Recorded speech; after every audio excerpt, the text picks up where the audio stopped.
हमने कितना गंदा कर रखा है। आपके कमरे होते हैं, आपका बेडरूम होता है, कभी भी आप अपने बेडरूम में जाते हैं तो साफ सुथरा करके ही तो सोते हैं कि नहीं? आपके कमरे में मैं चला जाऊं और आपके सोने से पहले जाके सब गंदा गुंदा कर दूं, कचरा डाल दूं, तो क्या आपका सोने का मन करेगा? जवाब दीजिए। तो जब हाड़ मास के पुतले को गंदगी में रहना या सोना पसंद नहीं है, तो वो तो अखिल ब्रह्मांड नायक हैं। उनके लिए कितनी पवित्रता होनी चाहिए, उनके लिए कितना भाव होना चाहिए, उनके लिए कितना प्रेम होना चाहिए। और यद्यपि सुखदेव जी कहते तुम्हारा प्रेम बना तो उनके आने में देरी नहीं। एक दिन और मैंने कहा था, आज फिर रिपीट कर रहा हूँ, भगवान से कोई संबंध बना लीजिए। संबंध जब प्रभु से बनेगा तो प्रेम भी और प्रगाढ़ होगा, प्रेम भी आपका भगवान के प्रति बढ़ेगा। गुरु मान के, मित्र मान के, सखा मान के, भगवान मान के, जिस भी स्वरूप में आप भगवान को चाहें, भगवान से मित्रता कर लीजिए, उसी रूप में आपको भगवान मिल जाएगा। इंद्र के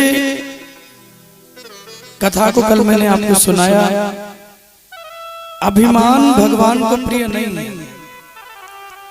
गोवर्धन जी की लीला हमें जीवन में एक ही संदेश देती है, आपको भगवान कोई भी पद दे दे, कितनी भी प्रतिष्ठा दे दे, कितना भी धन वैभव दे दे, लेकिन किसी वस्तु का अभिमान ना हो। भगवान को एक ही वस्तु प्रिय नहीं है, बोले भक्त का अभिमान करना। मैं रूपी अहंकार जब मन में आता है ना, तो भगवान स्वयं हृदय से चले जाते हैं। पद मिले, प्रतिष्ठा मिले तो भगवान का धन्यवाद कीजिए। मानो जीवन भी मिला है तो अपने राघव का, राम जी का धन्यवाद करिए। कितने ऐसे भी लोग हैं जिनको आंखें नहीं हैं, कितने ऐसे भी हैं जिनको हाथ नहीं है। अरे जरा उनके विषय में सोचिए, जिनको भगवान ने पांव नहीं दिया, बेचारे चल नहीं सकते, देख नहीं सकते, बाड़ी नहीं है तो बोल नहीं सकते। क्या उनके मन में कष्ट नहीं होता होगा? हमें आपको तो भगवान ने जीवन दिया, दो हाथ दिए हैं, दो कान दिए, एक नाक दी, इतना सुंदर शरीर दिया, फिर भी हम कभी भगवान के प्रति अपना आभार व्यक्त नहीं करते। मुझे लगता है कि शरीर हमने खुद बनाया है। किसी भी वस्तु का कभी अभिमान ना हो। इंद्र को अभिमान केवल इतना हो गया कि मैं राजा हूं।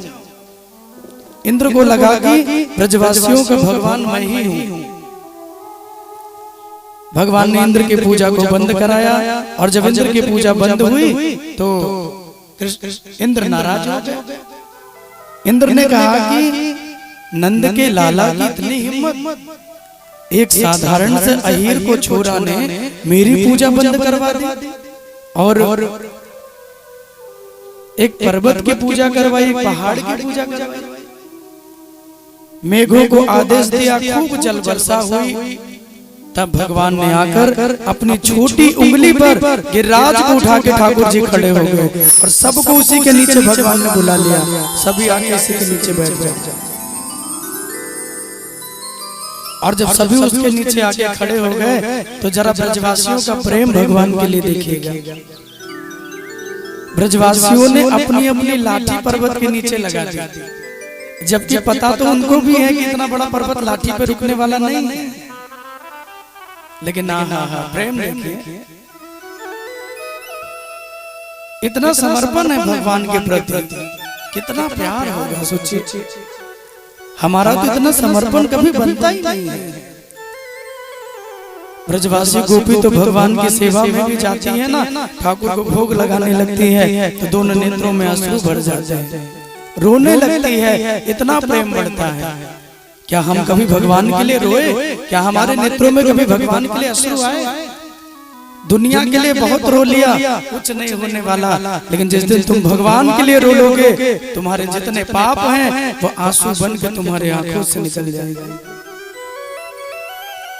इसलिए कभी ऐसा भी दिन आए कि उनकी भक्ति करते हुए, उनकी माला करते हुए, उनकी कथा सुनते हुए आपके नेत्रों में आंसू आ जाए, और वो दिन आपके जीवन का सबसे अनमोल दिन होगा। सबसे अनमोल। बहुत बहुत अभिनंदन। आपके बीच में हमारे पूर्व यजमान पाठक जी, जगदीश पाठक जी पधारे हैं। एक बार आपके लिए जोरदार तालियां हो जाए। और मैं चाहूंगा कि मंच पे भी आ जाइए आप दोनों लोग सपत्नी सहित। आए हैं तो आपकी हाजिरी भी भगवान के प्रति लग जाए। तो बहुत बहुत अभिनंदन, बहुत बहुत स्वागत आपका। आपके यहाँ भी हमारी कथा हुई है, लेकिन कई साल बीत गए। मुझे लगता है कि